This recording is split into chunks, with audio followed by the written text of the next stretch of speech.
Hello people, welcome back. आज हम करने वाले हैं CUET अंडर ग्रेजुएट साइकोलॉजी का प्रीवियस ईयर क्वेश्चन पेपर। ये क्वेश्चन पेपर है 2024 का। ओके, जैसे कि आपको पता है, आई होप आपने इससे प्रीवियस वाली वीडियो मेरी देखी हो, जिसमें मैंने आपको CUET का जो अपडेटेड पैटर्न है, जो अपडेटेड सिलेबस है, वो बताया है। राइट, तो CUET के अपडेटेड सिलेबस में अब आपके वही सेम सिलेबस होगा जो क्लास 12th में आपका CBSE बोर्ड का है। सो ये एक प्रीवियस ईयर पेपर हम कर लेते हैं सो that you get an idea कि किस तरीके से पढ़ना है, कैसे क्वेश्चंस आएंगे। Okay, make sure that you hit that like button, subscribe the channel for upcoming such videos, and make sure that you check out the playlist of the channel. You will find many useful things. So let's start. Question number 1. Question number 1 है हमारा, according to nature versus nurture studies, arrange the IQ of the twin and siblings in order of high to low correlation. अगर आपको पता हो 12th के first chapter से आया हुआ क्वेश्चन है, उसमें ही आपको ये पूरा डेटा मिल जाता है, नेचर वर्सेस नर्चर की जो डिबेट है पूरी।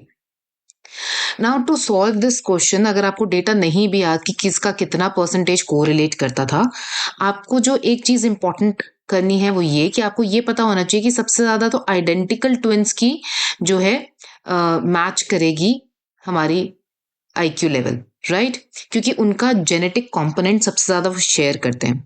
अब आइडेंटिकल ट्विंस में से भी वो आइडेंटिकल ट्विंस जिनको साथ में पाला गया है, ऐसे आइडेंटिकल ट्विंस जिनको साथ में टुगेदर पाला गया है, या फिर ऐसे आइडेंटिकल ट्विंस जिनको डिफरेंट एनवायरनमेंट में पाला गया है। ऑब्वियसली ऐसे आइडेंटिकल ट्विंस जिनको साथ में पाला गया है उनकी ज्यादा IQ रिलेट करेगी। सो इसका मतलब हम अपने ऑप्शंस में देखेंगे, सबसे पहले C होना चाहिए, तो C है नंबर 1 पे और नंबर 4 पे, right. So I am telling you कि how to solve MCQs। So number 1 and number 4 पे अब आप देखेंगे कि नंबर 1 में है ऑप्शन में, नेक्स्ट ऑप्शन है आपका A और इसमें नेक्स्ट ऑप्शन है आपका E तो सिबलिंग्स के ऊपर आ गए, तो सिबलिंग्स तो डेफिनेटली हमारा ऑप्शन नहीं है। अब हम बात करेंगे इसका मतलब कि आइडेंटिकल ट्विंस, उसके बाद आएंगे आइडेंटिकल ट्विंस जिनको डिफरेंट एनवायरनमेंट में पाला गया है, तो डेफिनेटली आइडेंटिकल ट्विंस, तो हमारा आंसर हो जाएगा 1। क्यों? क्योंकि आइडेंटिकल ट्विंस वो हैं जिनकी सबसे हाई IQ होगी, कोरिलेट करती होगी, शेयर करते होंगे, क्योंकि वो सबसे ज्यादा जेनेटिक मटेरियल शेयर करते हैं, राइट। तो इसका मतलब सब ऑप्शन नंबर 1 सही है, क्योंकि सबसे पहले C आएगा, उसके बाद A आएगा, उसके बाद हम फ्रेटर्नल ट्विंस की बात करेंगे, राइट। B पे E के बारे में फिर हम सिबलिंग्स की बात करेंगे, और D के बारे में ऐसे सिबलिंग्स जिनको डिफरेंट एनवायरनमेंट में पाला गया है। तो the correct answer will be option number 1। ठीक है, आई होप कि आपको क्लियर है ये हम ऑप्शन नंबर 1 तक कैसे पहुंचे। इसके लिए आपको ये पता होना जरूरी नहीं है कि किसका 90% मैच करता है, किसका 65% मैच करता है, किसका 70% मैच करता है। ये अगर आपको नहीं भी याद तो भी आप ये क्वेश्चन सॉल्व कर सकते हैं। नेक्स्ट क्वेश्चन देखते हैं। इंडिविजुअल्स विद हाई के बाद यहाँ पे डैश होना चाहिए था, high dash have been found to stop smoking the moment they decide to do so. What aspect of self is highlighted in this example. तो वो बोल रहे हैं कि ऐसे लोग जो एक बार डिसाइड कर लें कि उनको स्मोकिंग क्विट करनी है, द मोमेंट दे डिसाइड, वो उस वक्त स्मोकिंग उसके बाद से स्टॉप कर सकते हैं। तो ऐसे लोगों में सेल्फ एस्टीम हाई होता है, सेल्फ कंसेप्ट हाई होता है, एफिकेसी हाई होती है, या मोटिवेशन हाई होती है। देन आपको पता होगा ये पर्सनालिटी वाले चैप्टर से लिया गया क्वेश्चन है, चैप्टर नंबर 2 क्लास 12th का, और इसका आंसर है सेल्फ एफिकेसी। क्यों? क्योंकि सेल्फ एफिकेसी का मतलब क्या होता है? सेल्फ एफिकेसी की डेफिनेशन अगर आपको याद हो तो इसका मतलब होता है कि एक इंडिविजुअल का बिलीव कि वो सिचुएशन को कैसे इम्पैक्ट कर सकता है, सर्कमस्टांसेस को कैसे चेंज कर सकता है, उसका खुद पे believe, one's believe in one's own self. और ये बैंड्यूरा की सोशल लर्निंग थ्योरी से लिया गया कंसेप्ट है। सो इस क्वेश्चन का आंसर होगा answer number 3. So question number 3 says Agastya is a highly motivated executive who lacks patience and feels short of time. तो देखो, पेशेंस नहीं है, शॉर्ट ऑफ टाइम हमेशा फील करता है, हमेशा उसको लगता है कि वो ओवरबर्डन है वर्क के साथ। He finds difficulty in slowing down, so difficulty in slowing down. Identify the personality type based on Friedman and Rosenman classification. तो ये तो डेफिनेटली टाइप A पर्सनालिटी है। वाई? क्योंकि टाइप बी जो होते हैं थोड़े से रिलैक्स्ड होते हैं. Type C personality is more prone to cancer and type D is depression. ठीक है. सो टाइप ए कौन से होते हैं? जो हमेशा हरी में रहते हैं. उनको लगता है कि उनके पास टाइम ही नहीं है. उनको लगता है कि वो ओवरबर्डन है वर्क से. लैक ऑफ पेशेंस होता है. शॉर्ट ऑफ टाइम होती है. वो डिफिकल्ट फील करते हैं स्लोइंग डाउन में. तो ये सारे जो है टाइप ए पर्सनालिटी है. Pretty easy, right? Next question देख लेते हैं. Arrange the correct sequence of the stage of processing of the PASS model of intelligence. So देखिए, आपके 12th बोर्ड्स में भी चैप्टर नंबर 1-2 बहुत इंपॉर्टेंट थे और यहाँ पे भी ऐसा लग रहा है कि जैसे चैप्टर नंबर 1 एंड 2 काफी इंपॉर्टेंट है. एक बार हम इसके ऑप्शंस रीड कर लेते हैं. जैसे कि टीचर, सबसे पहला है कि टीचर ने टेस्ट अनाउंस करा, क्लास टेस्ट होगा. तो ऑप्शन नंबर बी है कि focus attention on reading, learning and revising the content of chapters. Then planning a time schedule, group study, simultaneous and successive processing of the information. And then if planning doesn't work, then effectively उसको modify करना. देखो, सबसे पहले तो आपको पता है कि A stands for attention and arousal. तो सबसे पहले arousal होने के लिए आपके पास कुछ मिनिमम वो होना तो चाहिए, कोई इन्फॉर्मेशन तो होनी चाहिए. अब टेस्ट की प्लानिंग करना या उसको सक्सेसिवली पढ़ना, ये तो बात की बात है. सबसे पहले तो टीचर अनाउंस करेगी ना कि भाई क्लास टेस्ट है, so that you get alert, attention आपकी वहां पर आए. ठीक है. So teacher announces the class test. तो ए तो ऑप्शन में सबसे पहले होना चाहिए, जो कि है ऑप्शन नंबर 3 में और ऑप्शन नंबर 4 में. इसका मतलब हमारा आंसर इन्हीं दोनों में से कुछ एक है, क्योंकि दोनों में ऑप्शन नंबर ए है पहले, teacher announces the class test. दोनों में फिर ऑप्शन नंबर क्या है? बी. मतलब कि फोकस करना अपने अटेंशन को रीडिंग पे, लर्निंग पे, रिवाइज करना, कंटेंट क्या है चैप्टर्स के, सिलेबस देखना कि भाई क्लास टेस्ट है, कौन से सिलेबस में से कितना सिलेबस आ रहा है, क्या क्या हमको रीड करना है, लर्न करना है, सब कुछ. राइट. तो आपका ऑप्शन नंबर बी. अब आपको चूज करना है कि बी के बाद ऑप्शन डी आएगा या ई आएगा. ई क्या कह रहा है? If the planning is not effective it is modified. तो ई तो हो नहीं सकता डेफिनेटली. 4 तो नहीं हो सकता कि प्लानिंग तो अभी करी नहीं तो मॉडिफाई कहाँ से करेंगे, ये तो लास्ट स्टेप है. तो आपका सही आंसर क्या है? आंसर नंबर 3 आपका सही आंसर है. क्यों? ए के बाद पहले तो क्लास टेस्ट अनाउंस करा, फिर उसके बाद आपने फोकस होके अटेंशन दी, आपको क्या रीड करना है, क्या लर्न करना है, चैप्टर के कंटेंट्स क्या है वो रिवाइज करने हैं. Then simultaneous and successive processing करी आपने, विच इज डी. देन उसके बाद आपने प्लान करा एक टाइम टेबल, और अगर वो प्लानिंग वर्क नहीं करी तो हम ई पे जाएंगे कि प्लानिंग को इफेक्टिवली हम मॉडिफाई भी कर सकते हैं. ठीक है. तो ये आपका करेक्ट आंसर होगा सी, 3, मतलब A B D C E. Clear है? नेक्स्ट क्वेश्चन देखते हैं. Now question number 5 says match the list 1 को सेकेंड लिस्ट से मैच करना है. सो पहला क्या है? Intellectual deficiency. इंटेलेक्चुअल डेफिशिएंसी क्या होगी?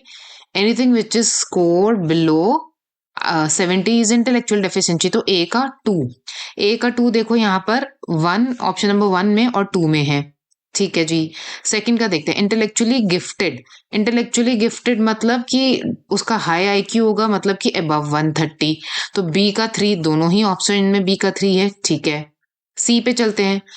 Remarkable ability in specific field. अब या तो ये प्रोडिजी है और या फिर टैलेंट है. और डी ऑप्शन क्या? Highly talented. तो उसमें लिखा ही है कि कोई पर्सन हाईली टैलेंटेड है, तो इसका मतलब डेफिनेटली वो टैलेंटेड है. भाई हाईली टैलेंटेड है तो मतलब क्या? टैलेंटेड तो है ही ना. तो डी का 4. तो ये है आपका, इसमें ऑप्शन नंबर आएगा आपका 1. क्यों? क्योंकि डी का 4 है. तो इसका मतलब सी का क्या है? 1. कि इसको किसको बोलते हैं? Remarkable ability in specific field is prodigy. So we will have choose option number A as a correct answer. Next question is, which personality theorist emphasized the concept of fully functioning person and ideal self? So fully functioning का किसने concept दिया है? वो दिया है Karl Rogers ने. ठीक है. तो ऑप्शन 2 इसका आंसर हो जाएगा, क्योंकि मार्शल ने तो हायरार्की ऑफ नीड्स दी है, वो पिरामिड वाली. ठीक है. सो इसका आंसर है कार्ल रॉजर. उन्होंने फुली फंक्शनिंग पर्सन का कंसेप्ट दिया है. Quite easy I am finding the paper. Question number 8 says, I am the one who easily gets hurt is an example of which aspect of self? So इसका answer है answer number 2, self as an object. क्योंकि subject क्या होता है? which does something, और object क्या होता है? which gets affected. ठीक है. सो हर्ट में हम अफेक्ट होते हैं, so self as an object. Next question है which level of IQ is considered profound level of intellectual disability. देखो IQ का टेबल अगर आपको याद होगा it will be beneficial for you only, but क्योंकि उन्होंने profound level पूछा तो definitely the answer is below 20 and 25. Next question is question number 10. Before running a marathon, David experiences a sudden surge of energy, heightened awareness, excitement, which he recognized as a purpose for good performance on the ground. ठीक है, identify the term in which David's feelings can be categorized. Distress है, eustress है, strain है या frustration है? Definitely eustress है. Eustress क्या होता है? It is a positive kind of stress which motivate us to perform better. ठीक है, MPB मतलब motivate us to perform better. ठीक है, सो नेक्स्ट क्वेश्चन देखते हैं. Psycho neuro immunology studies that effect of stress on immune system. Identify the correct statement describing it's working. इसके options देख लेते हैं. The leukocytes within the immune system identify and destroy antigens such as virus. ठीक है. Stress does not affect natural killer cytotoxicity. No, this is wrong. Stress leads to the production of antibodies. True.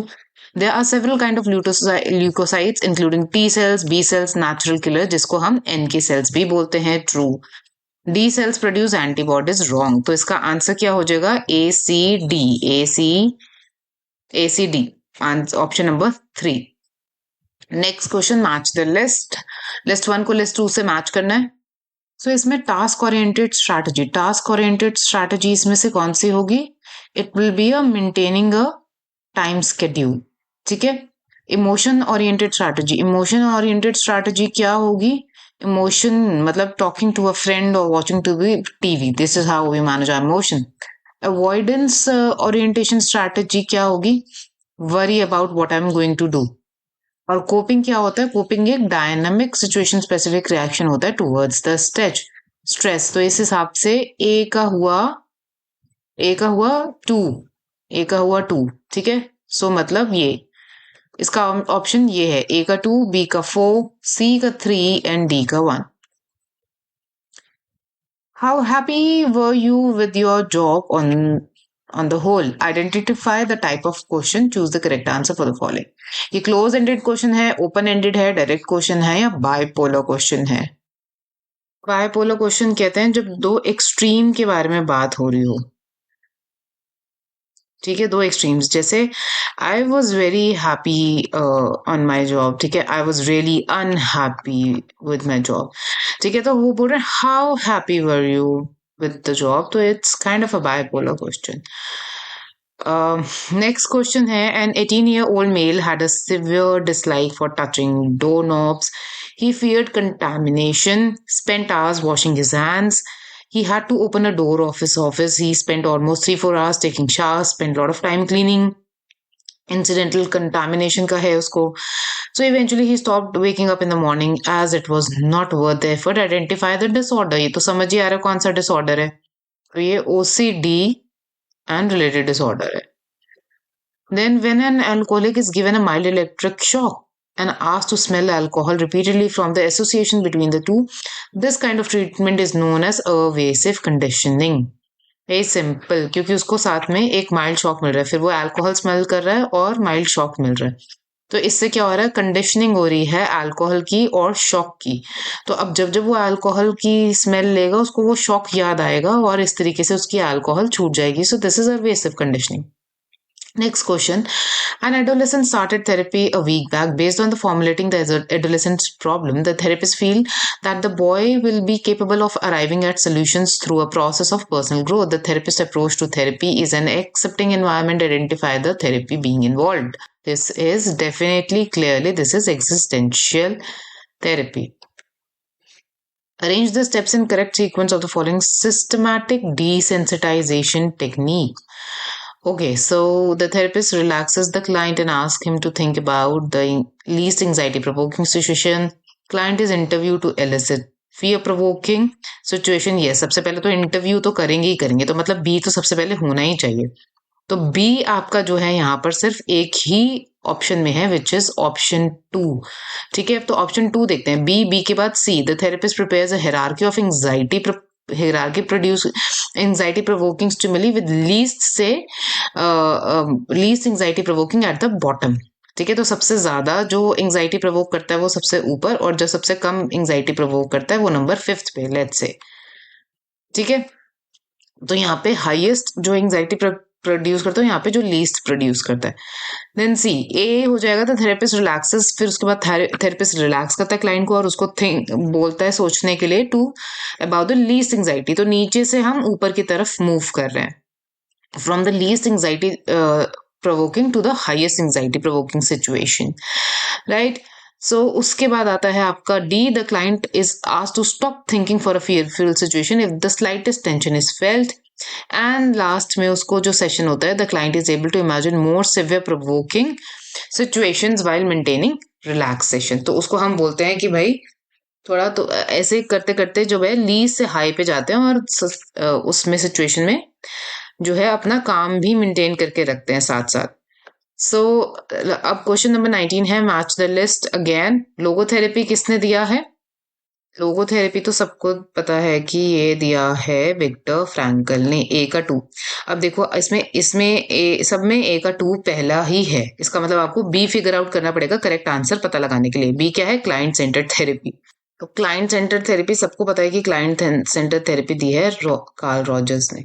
सो मतलब B का हो गया 4, B का 4 दिया हुआ है अब सेकंड में और फोर्थ में, ठीक है। सी का 1 या फिर सी का 3। अब सी का या तो 1 होगा या तो 3 होगा। सी क्या है? जिस्टॉल थेरेपी। एल्बर्ट एलिस ने तो डेफिनेटली नहीं दी है, तो मतलब फेडरिक ने दी है। तो इसका करेक्ट आंसर हो गया ऑप्शन नंबर 2। डी का हो गया आपका 3, यानी कि जो है एल्बर्ट एलिस ने आरईटी दी है। ठीक है, इस तरीके से आप आंसर फाइंड आउट करते हो। नेक्स्ट आ गया, Reena and Rabya loves dog, hence they are likely to form a group due to similarity of course. क्योंकि उनकी रीना भी loves dog and Rabya also loves dog, तो उनकी सिमिलैरिटी की वजह से they are likely to form a group. Then arrange in correct sequence the stages of group formation by Tuckman। तो stages में सबसे पहले क्या आता है? फॉर्मिंग आती है। तो अब इसमें सब में पहले बी दिया हुआ है, तो मतलब बी तो नंबर 1 हो गया। ठीक है जी। फिर उसके बाद क्या आती है? स्टॉर्मिंग आती है। बी के बाद सी, बी के बाद सी 2 में दिया हुआ है, 3 में और 1 में, मतलब इसमें से आपका एक राइट आंसर है। सी के बाद या तो ए होगा या तो ई होगा।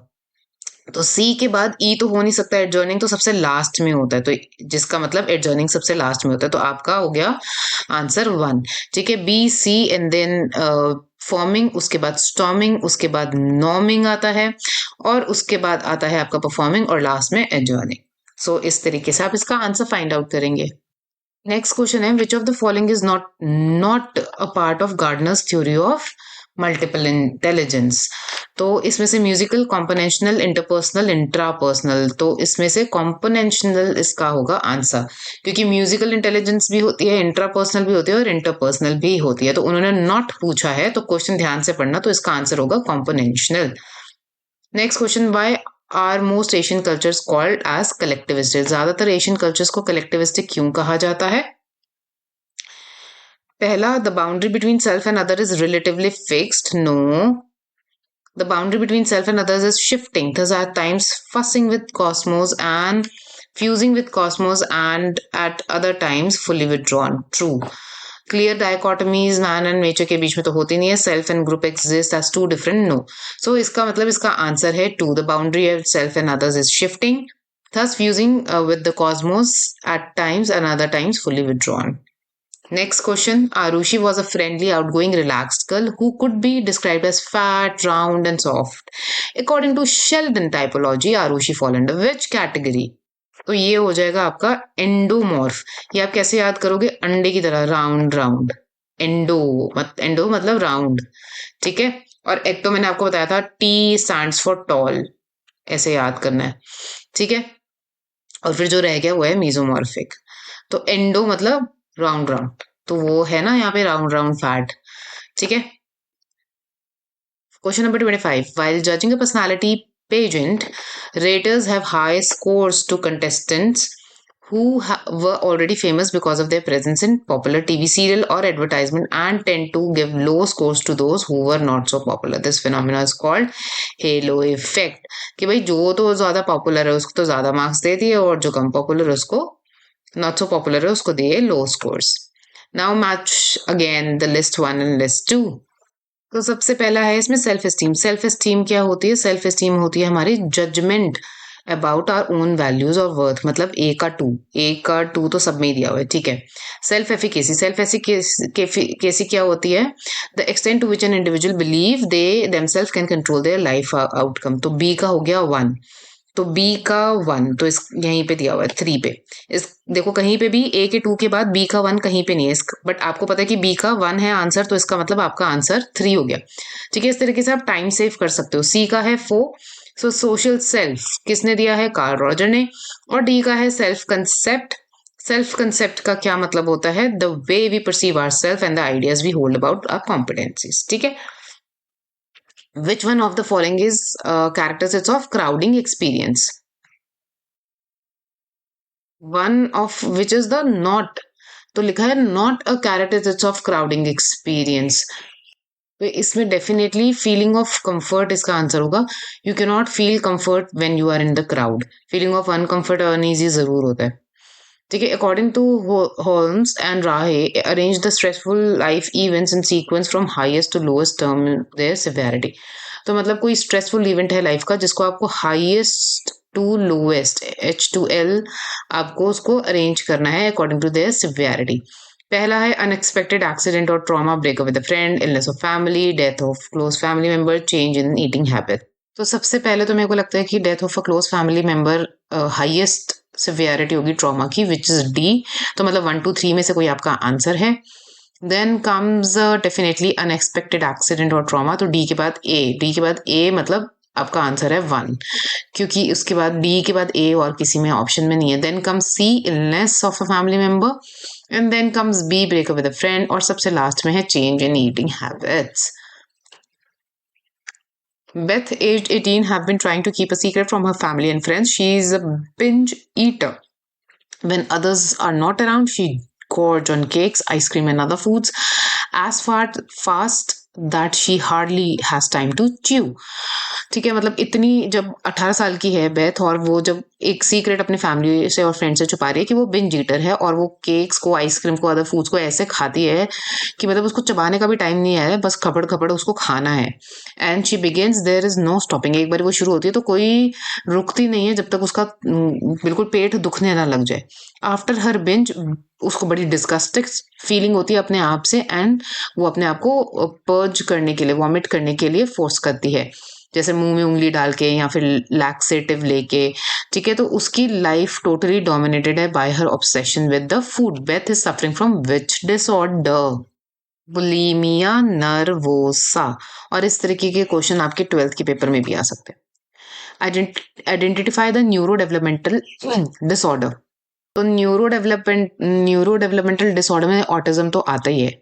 ठीक है, ऑटिज्म स्पेक्ट्रम डिसऑर्डर आता है, तो ए मतलब सब में ही है ए. तो उसके बाद इंटेलेक्चुअल डिसेबिलिटी, ये भी न्यूरो डेवलपमेंटल डिसऑर्डर है. बी तो मतलब 1 2 3 में से हमको देखना पड़ेगा. ठीक है, स्पेसिफिक हेलुसिनेशंस तो नहीं है. ऑटो ये न्यूरो डेवलपमेंटल डिसऑर्डर नहीं है. कंडक्ट डिसऑर्डर भी न्यूरो डेवलपमेंटल डिसऑर्डर नहीं है. तो अब बचा सी, स्पेसिफिक लर्निंग डिसऑर्डर. तो इसका मतलब इसका आंसर है A, B and C. Next question देखते हैं. Find out the correct statements about alternative therapy. Yoga is an ancient Indian technique detailed in Ashtanga Yoga of Patanjali Yoga Sutra. True. Alternative therapies are treatment possibilities to conventional drug treatment and psychotherapy. True. Sudarshan Kriya Yoga does not benefit individual. False. There are many alternative therapies like cognitive behavior therapy and rational emotive therapy. Vipassana meditation is also known as mindful based meditation. True. तो फिर मतलब इसका answer हो गया ए, B और ई. ए, B और ई कहाँ है? ये रहा. तो ये हमारा option number 3 is the correct answer. The concept of balance and attitude change is explained below. Identify the correct options. पहले स्टेटमेंट पढ़ते हैं. Fritz Heather describe the change describe this change in the form of POX triangle. Yes, which explains. So ये true. P is the person whose attitude is to be studied. O another person होता है और X कौन होता है जिसका attitude हम study करेंगे. True. Attitude change if there is a state of imbalance between P O O X P X पे कहीं पे imbalance होता है तो हाँ बिल्कुल ठीक है.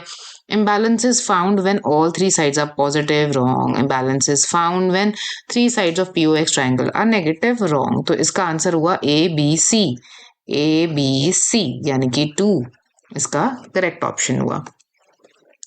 When a large audience is asked to clap as loudly as possible, it was observed that the bigger the group size, the more the increase in noise. But the amount of noise each participant made was reduced. This phenomenon is called social loafing. ठीक है कि भाई सब कर तो रहे हैं तो अगर मैं बहुत ज्यादा जोर से ताली नहीं भी बजाऊंगा तो क्या हो जाएगा. Social loafing. Discussed below are the elements of triarchy theory. Choose the correct option from the statements given below. So, the triarchy theory of intelligence was given by Howard Gardner. गलत है ये क्योंकि ये दी थी आपकी रॉबर्ट स्टर्नबर्ग. ठीक है. According to this theory, intelligence is the ability to adapt, shape, and select the environment to accomplish one's goals. True. Second आ जाएगा, third आ जाएगा कि there are 3 basic types of intelligence: comprehensional, contextual, experiential. True. Comprehensional intelligence may be called as street smarts और business sense. ये हो जाएगा false क्योंकि ये हम street smart या business sense हम कहते हैं not comprehensional intelligence को बल्कि contextual को. ये रही contextual को. ठीक है. और comprehensional जो होती है ये होती है analytical. ठीक है. Experiential or creative intelligence is involved in using the past experience creative to solve for true. तो इसका आंसर क्या है इसमें? B C E correct answer है. The clinical formulation of client's problem has the following advantages. Formulate करना मतलब client की clinical तरीके से तो सबसे पहले identification of areas to be targeted for treatment. सबसे तो पहले तो एरियाज करेंगे आइडेंटिफाई. That is true. यानी कि हमारा आंसर 3 और 4 में से कोई होना चाहिए. ठीक है. ए के बाद या तो बी या तो फिर सी होना चाहिए. बी क्या है? Understanding the status of the complaint और सी है अंडरस्टैंडिंग द प्रॉब्लम. तो इसमें आएगा आपका अंडरस्टैंडिंग द प्रॉब्लम. ठीक है. Understanding the problem and then आएगा आपका choice of technique of the treatment यानी कि 4 आपका राइट आंसर होगा. क्लाइंट के स्टेटस से क्या करना है आपको. Dhruv has been consuming alcohol for many years. Recently, he joined an alcohol rehabilitation center. During his group therapy session, Dhruv shared the amount of alcohol he could drink to feel high. He started with a peg, and to get the same effect, now he has to take a greater amount. Identify the reason for this change. वो बोल रहे हैं कि पहले ध्रुव जो है एक peg consume करता था लेकिन अब जितना उसको एक पैग से तब हाई फील होता था उसके लिए अब उसी हाई को फील करने के लिए उसको लार्ज अमाउंट कंज्यूम करना पड़ता है. ये क्यों? क्योंकि उसकी टॉलरेंस जो है उसकी बॉडी में अल्कोहल की अच्छी हो गई है, इंक्रीज हो गई है. That is why. ठीक है. George was in New York when he saw Twin Towers being destroyed by the tourist airplane. ठीक है. वो जो 9/11 वाला हमला था ना. Now he has recurrent dreams, flashback, emotional numbing. These are characteristics of PTSD. कि PTSD में ऐसा होता है कि जब आपको फ्लैशबैक आता है जो कोई हादसा हुआ हो बार बार उसके बारे में सपने आते हैं वही फ्लैशबैक्स मेमोरी में आती है. इमोशनल नंबिंग हो जाती है. अब मुझे पता नहीं 9/11 था डेट क्या था लेकिन इस तरीके से जब होता है आपको पास्ट में कुछ हुआ होता है और उसके बार बार आपको फ्लैश बैक वगैरह सपने आते हैं तो वो PTSD होता है मतलब post traumatic stress disorder. While singing during the school assembly, you can see that some children are singing whereas some are not moving, only moving their legs or not singing at all. Lips होना चाहिए ना. This phenomena can be explained by again social loafing. Last question. which one of the following is not a core या basic skill in the field of psychological service? Leadership, communication तो आपको चाहिए, psychological testing skill तो चाहिए, counseling skill भी चाहिए, तो मतलब leadership skills जो है is not a core basic skill. ठीक है, with this हमने ये finish कर लिया है. I hope that you enjoyed this video. Let me know in the comment section how was it for you. Do give me a thumbs up and hit that subscribe button. It's for free. I'll see you next time. Bye.